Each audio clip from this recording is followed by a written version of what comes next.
अभी अभी बॉलीवुड के सुपरस्टार शाहरुख खान ने इंकशाफ किया है कि वो अदाकार नहीं बल्कि फिल्म साज बनना चाहते थे।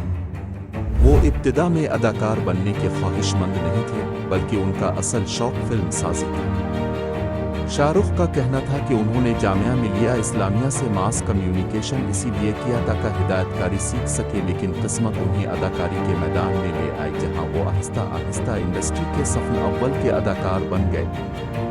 शाहरुख खान ने अपने बेटे आर्यन खान से मुताल्लिक भी गुफ्तगू की और बताया कि आर्यन ने भी उनकी तरह अदाकारी के बजाय फिल्म मेकिंग को तरजीह दी है, इसीलिए वो किसी फिल्म में बतौर अदाकार शामिल नहीं हो रहे। याद रहे कि आर्यन ने हाल ही में नेटफ्लिक्स पर रिलीज होने वाली web series the beds of Bollywood के जरिए बतौर हिदायतकार इंडस्ट्री में डेब्यू किया है, जिसमें लुक्शा, ओबी देवल, राघव, सेहर बम्बा, मनोज पाहुआ, मोना सिंह और रजत बेदी अहम किरदारों में नजर आएंगे।